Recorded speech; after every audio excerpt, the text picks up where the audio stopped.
All right, welcome to another Futures Initiative Trading Recap. Today we are back with Dubster and we have a special guest, Mingo. So today we are going to recap our trades from 9/27/2023, looking at both our futures trades, our options trades, and really looking at how we've been implementing everything we have talked about up to this point. How have we improved? Where can we still improve? And just the state of affairs at the moment. So, Dubster, take it away. Hell yeah. All right. So first and most, I want to talk about how I'm currently on the 1 hour chart and I am looking at NQ1 right now. The reason why you guys are looking at NQ1 right now is because, as you guys know, that the strategy I like to use is the healthy order block base of the 1 hour. But unfortunately, recently, off the 1 hour in this specific area, there's been nothing but wicks. It's just been nothing but wicks other than this specific healthy order block that we have up here. And this would be a nice trade that I would like to take to the downside in the future. But at this very moment, it was very hard. This whole week has been hard because on these 1 hour candles, it's been nothing but wicks, right? So it's really hard to play a strategy that you have nothing to back up on and just expect for things to reject, right? So what I wanted to show you guys here is that based off of this 15-minute today, we went ahead and drew a healthy order block. As you guys can see, this is how the 1 hour looks. You have a healthy order block on top on this specific section, but we know that we didn't want to play this specific area because this is what caused this downside momentum. So if we really wanted to take this healthy order block, we're going to go ahead and take it from the upside up here. But the fact that this candle is what caused this downside momentum, we're going to eliminate this healthy order block from past experience, but we're going to go ahead and drop down to the 15-minute and see that even though this guy is what caused the down, we have a healthy order block in this specific section. The one thing that we saw today was that this wick candle right here went ahead, wicked into the order block, but it didn't mitigate it. And the reason why it didn't is because it never entered to the 0.5 section. So the reason why it was valued and valid today was because this wick didn't cancel this trade and at some point went ahead and rejected from here. But we noticed that today it actually entered our 0.5 section and rejected from here. Stop loss was set at 14,849. Entry point was set at 815, and we targeted downside. Now, this is a trade that I did not take today. This is a trade that I set up, but Quantastic here did actually take this trade. He went ahead, took his shorts here, and ended up being inside this play, and he will talk about this later. But I just wanted to make sure that there's a forward test right here that happened. And the reason why we forward tested it was because we knew and from before past experience that when the trend starts from up here and it's in the center before the previous high, it normally gets mitigated. And the reason why is because this is the healthy order block off the 1 hour that made this hard momentum to the downside. So this is the reason why we never took the upside trend up here, but we took the downside on this specific 15-minute healthy order block. Now, the one trade that we did to take today and made big money on was on this specific section right here. We're going to go ahead, drop down. We use the Fibonacci tool for this specific setup. We noticed that price action was moving to the upside, came back down, rejected off this healthy order block setup, came back down, bounced off these fair value gap section, grabbed all the sell side liquidity, jumped back up, retested the healthy order block, and as you guys can see, it never wicked into the we have here. And then continue to the downside, right? So what did we expect at this point? I noticed that we still needed some sell side liquidity down here. So what I went ahead and did was a Fibonacci setup. Went ahead, went from the top to bottom. Entry point was supposed to be here, but in reality, when we were in call, I even asked Quantastic if possible retracement for the 0.705 or 0.786. That's exactly where I really wanted it to go to. I wanted my entry point here at 0.705, stop loss set at this specific high buy side liquidity, and continue to the downside. In this case, it didn't. It rejected exactly off this golden pocket, came right back down, and what happens after it comes back down? It has to retrace, grab the fair value gap off the 1 minute, and continue to the downside. So my entry point was exactly at this specific location. Stop loss once on top of the golden pocket and went down, targeted this specific breakup structure right here. And this was exactly where I trimmed off. We went ahead, took this down with 2 minis and made about $1,100 in this specific trade right here. So today was actually a really good trading day, made huge amounts of profits, and we made a really good confirmation setup over here, which we moved this specific forward test. So this was a forward test that I got from a Quantastic, which was really nice. But this is the actual trade setup that we took today. So the strategies we took today wasn't based off a healthy order block, but it was off of Fibonacci level. Reason why is because we had a bias to the downside, trying to grab this specific sell side liquidity. But in this case, my target was this specific breakout structure. So I went ahead and trimmed off here. Very nice. Very nice. So were you expecting even more downside past the break of the previous lows? I actually wasn't. I knew that I wanted to go to the downside, but the fact that we're here on the 5 minute, there was this specific order block section here. I expected a rejection, right? So as you can see, when it came back down, it actually went down with so much momentum that it came to that specific area and then it rejected, right? So I expected this down move, come back here, and then continue to the upside to grab this specific section up here. That's what I really wanted. I did not expect this continuation to the downside at all. Absolutely. I had a weekly fair value gap that it ran into. Do you see that liquidation at the very bottom? That is Yeah. where it went into that weekly fair value gap and came back out. And the moment we came back out, it came back out with an extreme amount of force. Yeah. Yeah, we actually did move it, and we did catch this trade up to the upside. I personally didn't have it set up, but we had a couple members that had this charted out, and Mingo here actually was one of the ones that pointed out oil that he saw on SPY, I believe, and is the reason why I entered calls here for just a 20 tick TP, getting now at 22 ticks, but I never had this charted out. And we're currently off of fair value gap. If I remember correctly, it was a 1 hour fair value gap that Mingo noted out. So let's go ahead and just look for it real quick. Unfortunately, we can't see it here. Where's NASDAQ? Right here, real quick. So let me see if I can show you guys real quick though. There you go. This is the liquidity void. So it's a liquidity void that he was talking about. And it was charted off here on the NQ1. I missed this. I didn't have it on the mic on my regular setups for the micros on December 2023. But this is the reason why we took those calls earlier. I only took a 22 tick hit, but yes, this is I know what you're talking about. This was actually really good information to just know that the liquidity voids, we've taken these before on the trade recaps that we've done, and these liquidity voids always have a bounce for the most part. We've seen that they come down, they fill them up, and they bounce off of them. We've seen this Absolutely. multiple times. Oh, absolutely. And it's an area that is sought after. Yep. And yeah, like perfect rejection right off the 0.5. This definitely should have been a longer position trade. Unfortunately, I did not do that. I did not hold the way I was supposed to. And to the other. It's a nice trade. You know Yeah. what? I Either way, we came out green today. Yes, definitely. So you know that's the important part is we stuck to what we knew, we played it out and we trusted it and we executed on our plans. And that's exactly what we should have done. Yep. Yeah.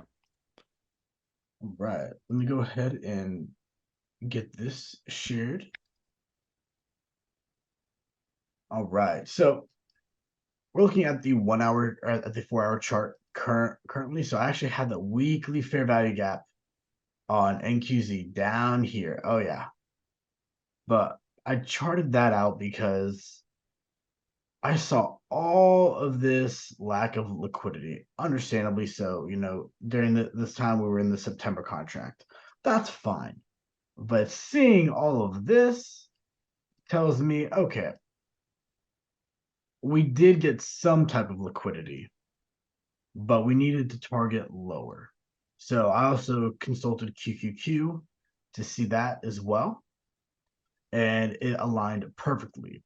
So as we saw, even this week, so last week we had some serious downturn. I mean, some serious downturn.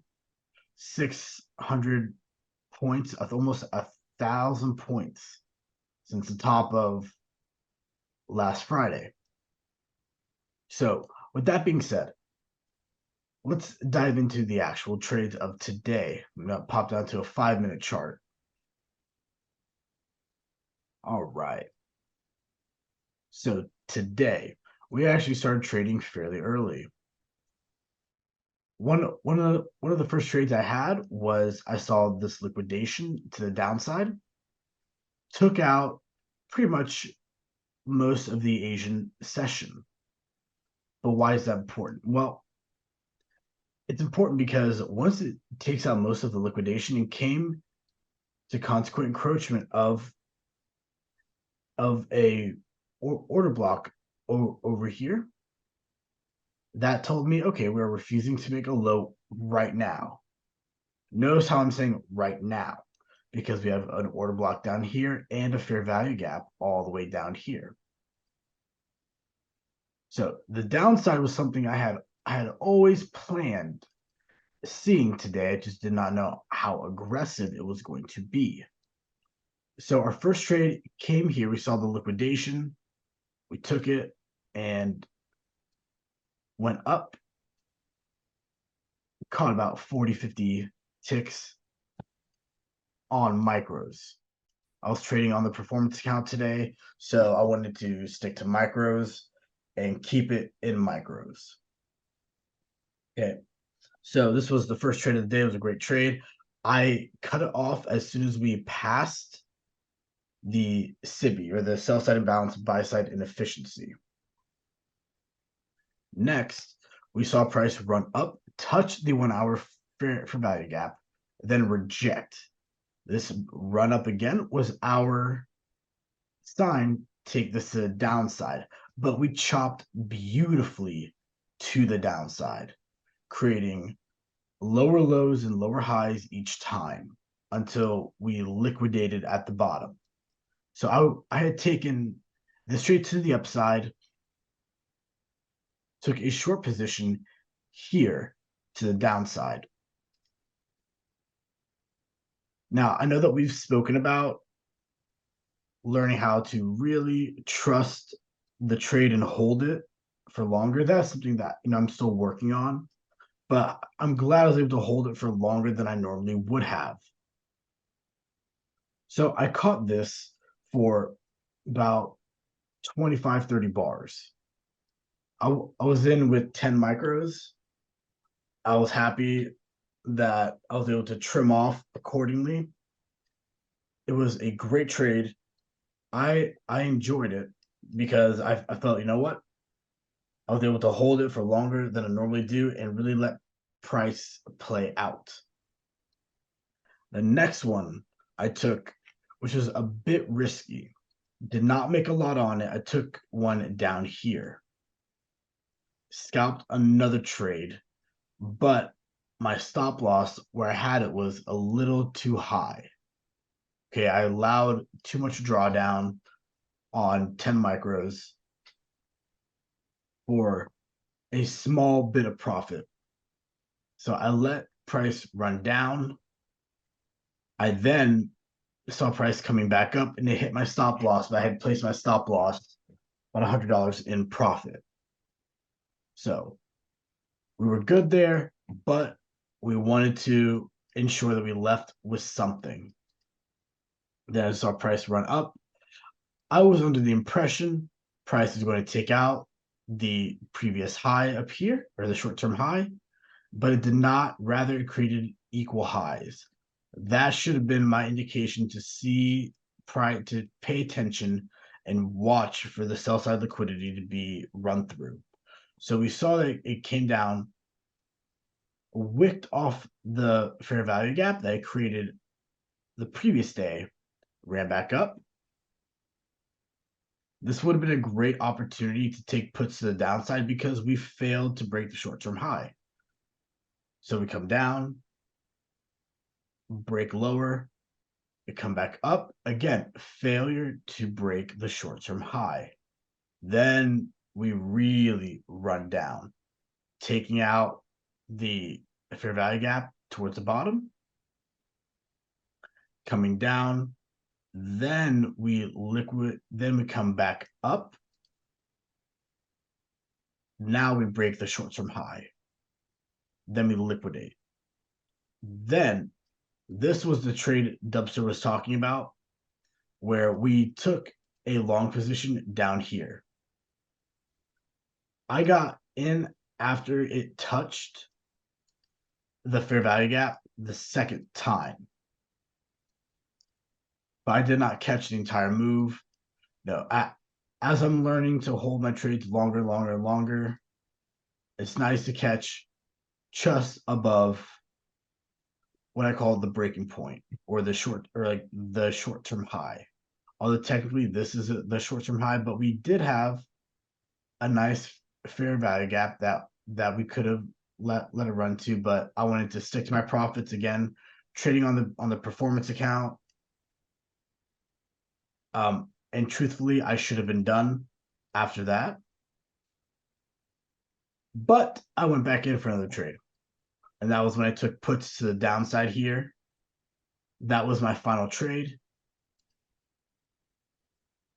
So I never really had much experience with zero DTE, and so I took a zero DTE trade today, and it ran 350%. I got out well before that. I believe around 100 and some odd percent. It was like 110, 115%. But the plan ran beautifully. But I took one last trip to the downside, and I took it in futures as well. This one I leveraged in minis because I knew it was a short scalp. I knew exactly where price was going to run down to. It was a play I had seen play out a million times before. So I leveraged in with two minis and let price run not very far. Okay. It was not a very far run, but we took it, closed out my NinjaTrader, closed out everything else, let it be. Something I really sought to work on was paying more attention to the overall trend, because I was bullish on the day, and I'm glad that we broke the highs of yesterday.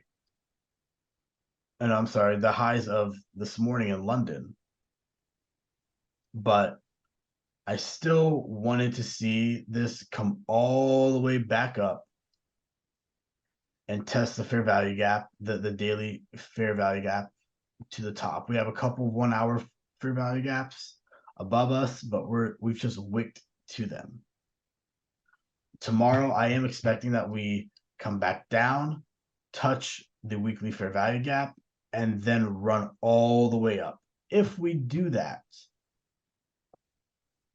I would love to see the 1 hour fair value gap on top be taken out, and then the secondary fair value gap running potentially all the way to the daily fair value gap. We have GDP tomorrow morning, or this morning, in about 6 hours. So let's see what happens then. All right, I know that was a lot to go through, a lot to process. Dubs, Yes, and any questions? yes, I actually want to talk about something that downtrend, I mean that trade that you took to the upside at the very bottom. Since Mm-hmm. Bingo is here, I actually want to go ahead and point this out. He said earlier when we were talking in chat that we noticed on the 1 hour there was a liquidity void, right? But we're looking here at SPY. Let me go ahead and share my screen. Oh yeah, yeah, absolutely. Okay. And are you guys able to see? Okay. Yeah. So we're here currently on QQQ off the 1 hour, right? And as you guys can see, I have a GAN box drawn on this specific area to the 0.5 section that never got wicked in, right? We never got wicked on this specific area. Let's go ahead and go down to what's going on all the way in this section. And we notice that we have a fair value gap that we were playing off of that had already been rejected, right? And we noticed that today we actually came back down to this fair value gap and got rejected, right? So this is good information showing us that fair value gaps, even though they come down into the 0.5 section from before, can still get played on today. But now one thing to note here is that we're currently on QQQ, right? If we're going to go down to the NASDAQ and look exactly on that specific zone, let's go ahead and go back to that specific area. So this is exactly where we bounced off, right? On QQQ. We're currently on NQ. If we go back down to that specific area, we're going to notice that we have the liquidity void. So we didn't see this liquidity void off on QQQ.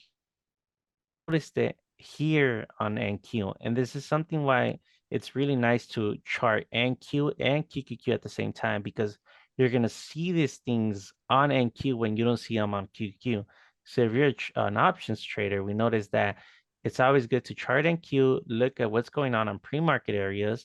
That way we can identify what's good to take on QQQ, right? And then also one thing I want to point out, this never got grabbed on, right? But then on this specific area here, when it wicked in, it didn't wick in into 0.5. So as long as it's not into the 0.5 section, I'm going to call this play valid. So this is something I wanted to point out. One more thing that I want to point out is that if we're going to go ahead and go into SPY, same thing, 1 hour, everything's off the 1 hour chart. We're going to go ahead and see that this is exactly what Mingo pointed out. He pointed out that we had a liquidity void off on SPY. Went down, this specific area is off the liquidity void, came down into the 0.5 section, went a little lower and then rejected. I'm gonna go ahead and show you guys how it looks. And here, this is what he pointed out today in the morning. So I just wanted to show you guys that we never saw this on QQQ. We saw it on NQ. But even though SPY had this liquidity void, we did the SPY, rejected, bounced off from here, and did the same exact thing. And they both took off with so much momentum to the upside. So, Right.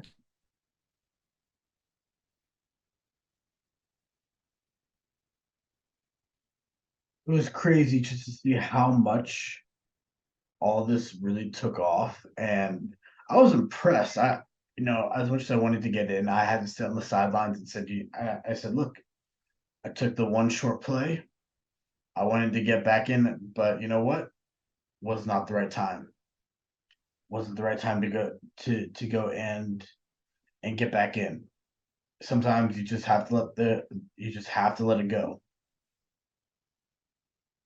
But as of now, looks like Dubster lost his connection, but we'll be back tomorrow with another trading recap. And I want to thank everyone for joining. I want to thank everyone for commenting and giving their input.